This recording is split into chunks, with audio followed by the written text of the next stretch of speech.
സരോജ ഒരു പ്രാവശ്യമെങ്കിലും ആ കുഞ്ഞിന്റെ മുഖം ഒന്ന് കാണണം. അല്പമെങ്കിലും നന്മ ആ മനസ്സിൽ അവശേഷിച്ചിട്ടുണ്ടെങ്കിൽ നിങ്ങൾ പശ്ചാത്തപിക്കും.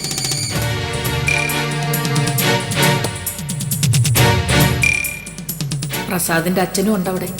പ്രഭയ്ക്കും കുഞ്ഞിനും കൂട്ടായി.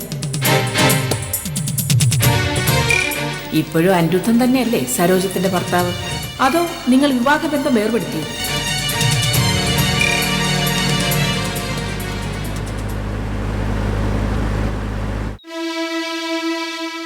നീ എന്താ വരാൻ വൈകിയത്? ഞാൻ ഷോപ്പിംഗ് കഴിഞ്ഞ് വരുമ്പോ നീ ഇവിടെ കാണുമെന്നല്ലേ പറഞ്ഞത്? അമ്മ നമ്മുടെ ഓഫീസിൽ വന്നൊന്ന് നോക്ക്. സ്വർണത്തിന്റെ വില കുതിച്ചു കയറുന്നു. അതിനനുസരിച്ച് സ്വർണം പണയം വെക്കാൻ വരുന്നവരുടെ എണ്ണവും കൂടുന്നു. ഷാപ്പുകളുടെ വിറ്റുവരവിന്റെ കണക്കും ഞാൻ തന്നെ നോക്കണ്ടേ? എല്ലാം കൂടി നീ തന്നെ നോക്കണ്ട. കുറെ കാര്യങ്ങൾ ഞാനും നോക്കാം. കള്ള് ഷാപ്പുകൾ നീ നോക്കി നിർത്ത്. കരുണ ഫിനാൻസ് ഞാൻ നോക്കാം. കരുണ ഫിനാൻസിൽ വന്ന് അമ്മ എന്ത് ചെയ്യാനാ? ഇംഗ്ലീഷ് എഴുതാനോ വായിക്കാനോ അമ്മയ്ക്ക് അറിയാവൂ. ഒരു ഫോം ഫില്ലപ്പ് ചെയ്യാൻ പോലും അമ്മയ്ക്ക് കഴിവില്ല.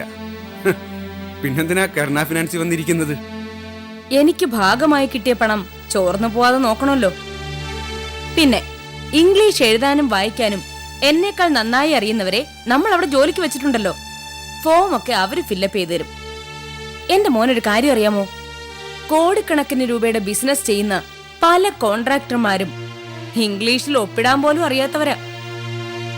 കച്ചവടത്തിൽ പൊങ്ങി വരുന്നവരധികം പേരും പഠിക്കാത്തവരാ.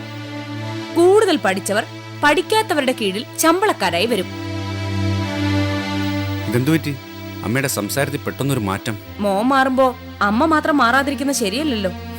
അമ്മ പറയുന്ന കേട്ടാ തോന്നും എന്റെ പണം എന്റെ അശ്രദ്ധ മൂലം ചോർന്നു പോകുന്നു തോന്നുമല്ലോ. ഞാൻ എപ്പോഴാണ് അമ്മയ്ക്കെതിരായിട്ട് നിന്നിട്ടുള്ളത്? അച്ഛൻ അമ്മ ഇവിടെ നിന്ന് ഇറക്കി വിട്ടു. ഞാൻ അമ്മയുടെ കൂടെ നിന്ന് അച്ഛനെ മുറ്റത്തേക്ക് പിടിച്ച് തള്ളിയില്ലേ? ഞാൻ പ്രഭയെ ഇവിടെ കേറ്റാതിരുന്നതും നിന്റെ അച്ഛനെ ഇവിടുന്ന് ഇറക്കി വിട്ടതും നിനക്ക് വേണ്ടിയാ. നീ നാട്ടുകാരുടെ മുമ്പിൽ നാണം കെടാതിരിക്കാൻ.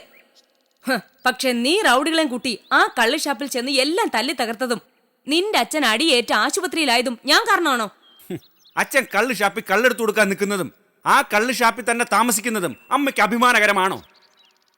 അങ്ങേര് ഇപ്പൊ താമസിക്കുന്നത് കള്ള് ഷാപ്പിലല്ല, നിന്റെ ഭാര്യ പ്രഭയുടെ വീട്ടിലാ. പ്രഭ സുനിലിന്റെ വീട്ടിൽ നിന്ന് താമസം മാറ്റി ഒരു വാടക വീട്ടിലേക്ക്. അവളും കുഞ്ഞും നിന്റെ അച്ഛനും ഇപ്പൊ ആ വീട്ടിൽ ഒരുമിച്ച് താമസിക്കുക. അമ്മ ഇതൊക്കെ എങ്ങനെ അറിഞ്ഞു? ഞാനിന്ന് വഴി വെച്ച് സുനിലിന്റെ അമ്മയെ കണ്ടു. അവരാ പറഞ്ഞത്. സുനിലും കോമളവും തമ്മിലുള്ള പിണക്കവും മാറി. കോമളം സുനിലിന്റെ വീട്ടിലേക്ക് തിരിച്ചു വന്നു. അത് പിന്നെ ലളിത വല്യമ്മ കുടുംബാംഗങ്ങളുടെ എല്ലാം മുഖത്തെ ചെളിവാരി എറിഞ്ഞിട്ട് പോയതല്ലേ. സ്വത്തും കൈവിട്ടുപോയി. സ്വത്തൊന്നും പോയില്ല. അഡ്വക്കേറ്റ് തരകൻ ഇടപെട്ട് ഏതാണ്ടോ റിട്ടു കൊടുത്ത് വസ്തു വിൽക്കാതിരിക്കാൻ സ്റ്റേ വാങ്ങി പോലും. പക്ഷേ ഇപ്പൊ എന്നെ വിഷമിപ്പിക്കുന്ന അതൊന്നുമല്ല. സുനിലിന്റെ അമ്മ പറഞ്ഞ ചില വാക്കുകളാ. ആ കള്ള സന്യാസിനി അമ്മയോട് എന്താ പറഞ്ഞത്? കേൾക്കട്ടെ. സുനിലിനെ പ്രഭയും കൂട്ടി അപവാദം പറയുന്നതിന് മുമ്പ് ഞാൻ പ്രഭ പ്രസവിച്ച കുട്ടിയുടെ മുഖം കാണുന്നു. അത് പ്രസാദിനെ പോലെ തന്നെ ഇരിക്കുന്നതെന്ന്. അമ്മ എന്നിങ്ങനെ കൺഫ്യൂസ് ചെയ്യാതെ. ആ കുഞ്ഞിന് സുനിലിന്റെ ഛായ ഉണ്ടെന്ന് വിശ്വസിക്കാനാ എനിക്കിഷ്ടം. പ്രഭയും സുനിലും ഭാര്യ ഭർത്താക്കന്മാരെ പോലെ പെരുമാറുന്നത് നേരിട്ട് ബോധ്യപ്പെട്ടുണ്ടല്ലേ കോമള അവളുടെ വീട്ടിലേക്ക് പോയത്. പക്ഷെ അവളിപ്പോ തിരിച്ചു വന്നില്ലേ? സുനിലിന്റെ വീട്ടിൽ താമസമാക്കില്ലേ? ഓ, പിന്നെ കൺഫ്യൂഷൻ. ഞാൻ എത്ര കാര്യങ്ങളെ കുറിച്ച് ചിന്തിക്കും. ഷാപ്പ്, ഫിനാൻസ്, ഇപ്പതേ പ്രഭ പ്രസവിച്ച കുട്ടിയും. ഒരു മനുഷ്യനല്ലേ ഞാൻ. എനിക്ക് ചിന്തിക്കാൻ കഴിയുന്ന വിഷയങ്ങൾക്ക് ഒരു ലിമിറ്റുണ്ട്. എന്റെ പേടി അതല്ലടാ മോനെ. സൗദാമിനി ടീച്ചർ പറഞ്ഞത് സത്യമാണെങ്കിലോ? ആ കുഞ്ഞിന് നിന്റെ ചായയാണെങ്കിൽ നാട്ടുകാരോട് നമ്മൾ എന്ത് സമാധാനം പറയും? കുട്ടിക്ക് നിന്റെ ചായ ഉണ്ടെന്ന് പറഞ്ഞാ എന്റെ ചായ ഉണ്ടെന്ന അർത്ഥം. നിനക്ക് നിന്റെ അച്ഛന്റെ ഒരു ചായ ഇല്ലല്ലോ.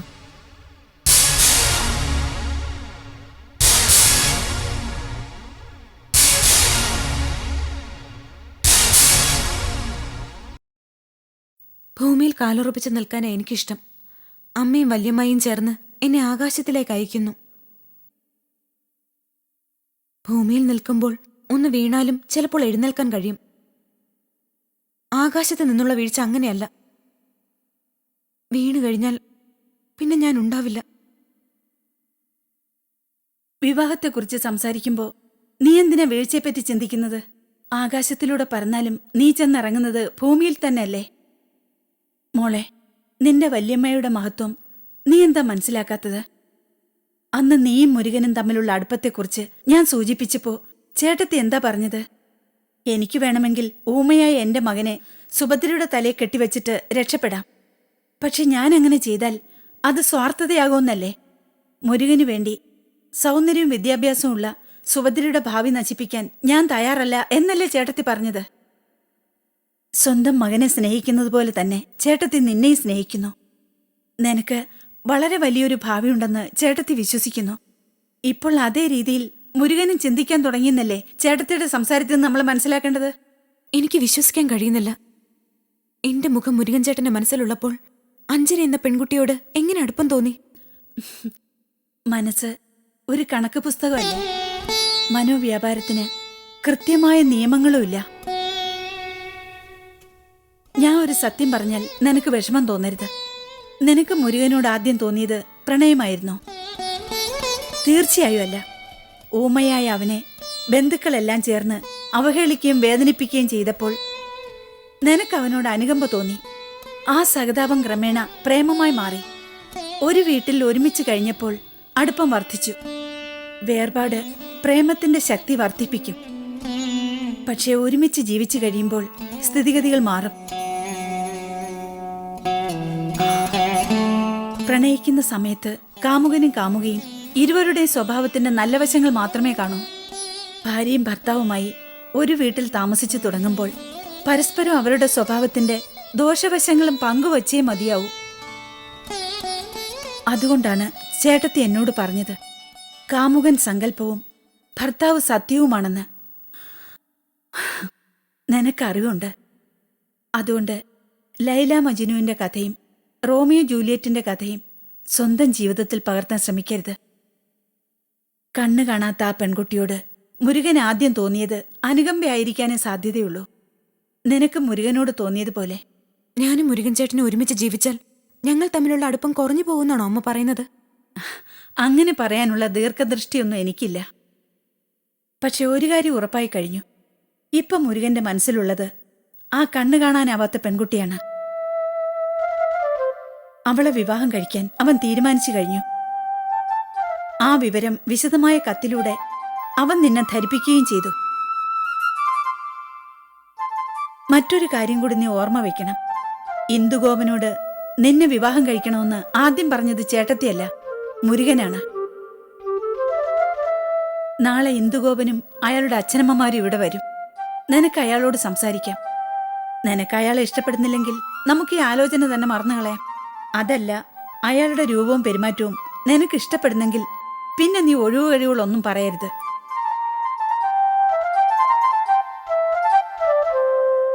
ശരി, ഈ വിവാഹം നടക്കുന്നു എന്ന് വിചാരിക്കൂ. ഞാൻ അദ്ദേഹത്തോടൊപ്പം അമേരിക്കയിലേക്ക് പോകണ്ടേ? പോകണം. സംശയം എന്താ? അമ്മ ഇവിടെയും ഞാൻ അവിടെയും. അങ്ങനെ ജീവിക്കുന്നതിൽ എന്താ അർത്ഥം? ആ ജീവിതത്തിനെ അർത്ഥമുള്ളൂ. കല്യാണം കഴിഞ്ഞ ഭർത്താവിന്റെ കൂടെ തന്നെ ഭാര്യ താമസിക്കണം. ദാമ്പത്യത്തിന്റെ നല്ല വശങ്ങൾ അനുഭവിച്ചു തുടങ്ങുമ്പോൾ നിനക്കത് മനസ്സിലാവും. പിന്നെ പണ്ടത്തെ കാലമൊന്നും അല്ലല്ലോ.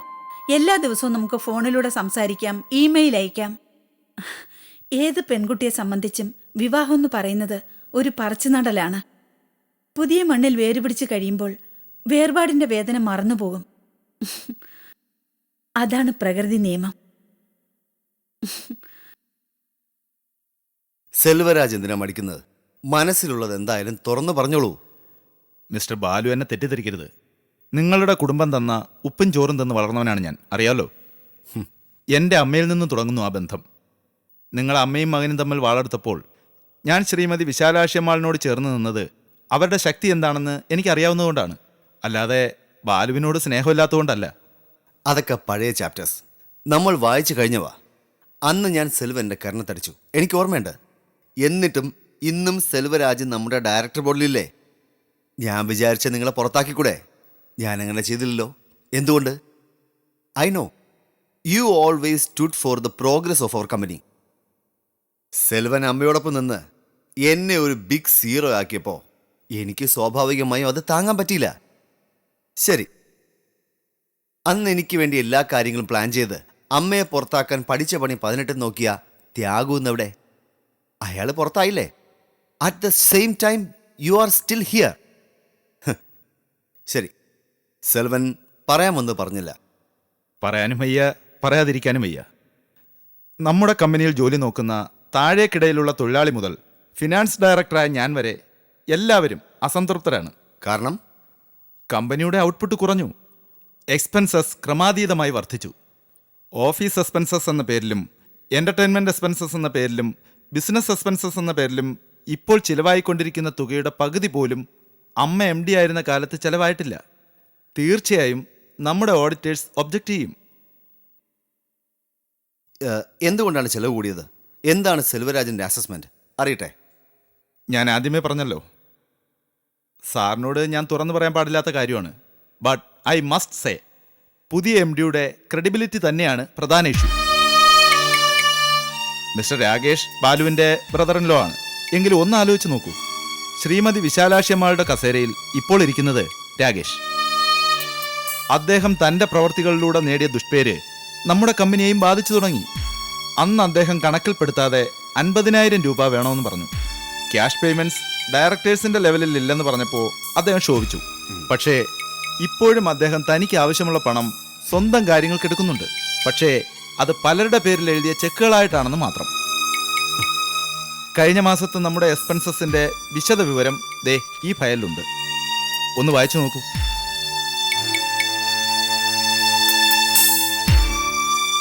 ഡൊണേഷൻ ഇനത്തിൽ മാത്രം 2.5 lakhs. ബാലു ഫയലൊന്ന് പരിശോധിച്ചിട്ട് MDയുമായിട്ട് സംസാരിക്കണം. രാകേഷിന്റെ താളത്തിന് ഞാൻ തുള്ളാത്തത് കാരണം എന്നോട് അദ്ദേഹത്തിന് വെറുപ്പാണ്. എന്ത് ചോദിച്ചാലും തർക്കുത്തരമേ പറയൂ. തൊഴിലാളികളോടുള്ള പെരുമാറ്റവും വളരെ പരുക്കനാണ്. ഇങ്ങനെ പോയാൽ നമ്മുടെ പഴയ എംപ്ലോയീസിൽ പലരും ജോലി വിട്ടു പോകും. ജോലി വിട്ട് പോകുന്നവർ പോട്ടെ, അവർക്കെല്ലാം വായിക്കാനിട്ട് പറഞ്ഞയക്കാം. ഞാൻ ഈ ഫയൽ മുഴുവൻ ചെക്ക് ചെയ്തില്ല. അതിനു മുമ്പ് എന്തിനാ ഇതെന്റെ ടേബിളിൽ നിന്ന് എടുത്തത്? ഞാൻ ആ ഫയൽ മിസ്റ്റർ രാകേഷിന്റെ ടേബിളിൽ വെച്ചിട്ട് 3 ദിവസമായി. ഇതുവരെ നോക്കാൻ സമയം കിട്ടിയില്ലേ? എടോ, താൻ എന്നോട് ഈ ചോദ്യം ചോദിക്കുന്നത് എന്തിന്റെ അടിസ്ഥാനത്തിലാ? You are under me. എന്നെ ചോദ്യം ചെയ്യാൻ അധികാരമുള്ള ഒരാളെ ഇവിടെ ഉള്ളൂ, ചെയർമാൻ.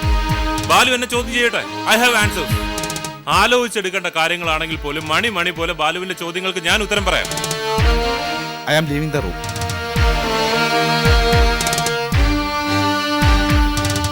ബാലു, നമ്മളെ തമ്മിൽ തെറ്റിക്കാനാവും ശ്രമിക്കുന്നത്. ബാലു അതിനൊന്നും നിന്നു കൊടുക്കരുത്. എന്താ രാകേഷ്, ഞാൻ അത്രയ്ക്ക് മണ്ടനാണോ? ഇരിക്കൂ. No no no, we will discuss the subject later.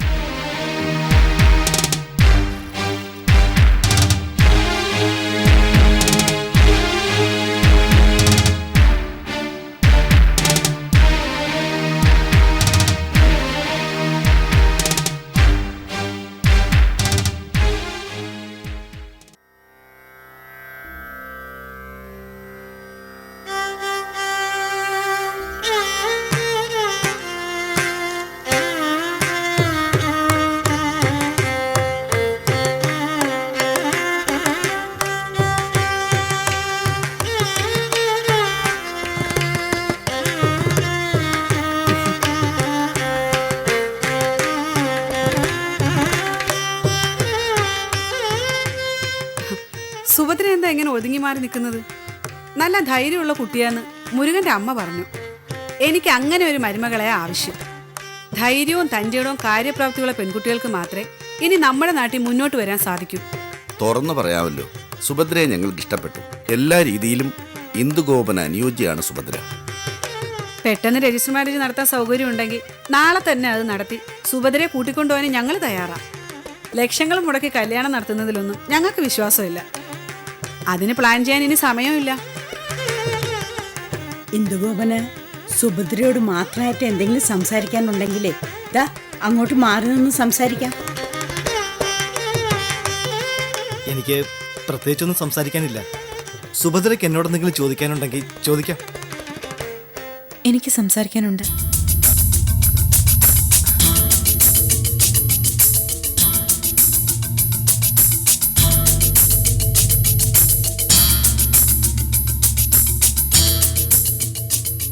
ഇരിക്കും. സുഭദ്ര ഇരുന്ന ഞാനും ഇരിക്കാം. ഇല്ലെങ്കിൽ നമുക്ക് രണ്ടുപേർക്കും ഇങ്ങനെ നിന്നോണ്ട് സംസാരിക്കാം. മിസ്റ്റർ ഇന്ദുഗോപനോട് എന്നെപ്പറ്റി മുരുകൻ ചേട്ടനോ എൻ്റെ അമ്മയോ ആദ്യം സംസാരിച്ചത്? മുരുകൻ, എൻ്റെ മാരേജിനെ കുറിച്ച് ഓഫീസിൽ ഡിസ്കഷൻ നടന്നപ്പോൾ തന്നെ മുരുകൻ സുഭദ്രയെക്കുറിച്ചുള്ള വിവരങ്ങൾ ഒരു കടലാസിൽ എഴുതി എനിക്ക് തന്നു. അത്ഭുതം എന്ന് പറയട്ടെ, അടുത്ത ദിവസം തന്നെ മുരുകന്റെ അമ്മ ഞങ്ങളുടെ വീട്ടിൽ വന്ന് സുഭദ്രയെ പറ്റി പറഞ്ഞു. ഞാനും മുരുകൻ ചേട്ടനും തമ്മിൽ പ്രണയത്തിലായിരുന്നു. ആ കാര്യം മുരുകൻ ചേട്ടൻ താങ്കളോട് പറഞ്ഞോ? ഏയ് ഇല്ല. എങ്കിൽ കേട്ടോളൂ, ഞാനും മുരുകൻ ചേട്ടനും തമ്മിൽ പ്രണയത്തിലായിരുന്നു. വിവാഹം കഴിച്ച് ഒരുമിച്ച് ജീവിക്കാൻ ഞങ്ങൾ ആഗ്രഹിച്ചിരുന്നു. പക്ഷേ അമ്മായി എതിർത്തതുകൊണ്ട് അത് നടന്നില്ല. വൈ, എന്തിനാ മുരുകന്റെ അമ്മ അങ്ങനെ ചെയ്തത്? ഊമയായ മുരുകൻ ചേട്ടനെ കൊണ്ട് എന്നെ വിവാഹം കഴിപ്പിച്ചാൽ എന്റെ ഭാവി മുരടിച്ചു പോകുമെന്ന് അമ്മായി കരുതി. അത്ര സെൽഫിഷ് അല്ല താനെന്ന് അമ്മായി പറഞ്ഞു. എൻ്റെ അമ്മ എന്നെ ഉപദേശിച്ചു. അങ്ങനെ ഞങ്ങൾ പിരിഞ്ഞു. പക്ഷെ ഞാൻ തുറന്നു പറയട്ടെ, ഇപ്പോഴും മുരുകൻ ചേട്ടന്റെ മുഖം എൻ്റെ മനസ്സിലുണ്ട്. ഇന്ന് ആ മുഖം പൂർണ്ണമായി എൻ്റെ മനസ്സിൽ നിന്ന് മാഞ്ഞു പോകും എന്നെനിക്ക് അറിഞ്ഞുകൂടാ. You take your own time.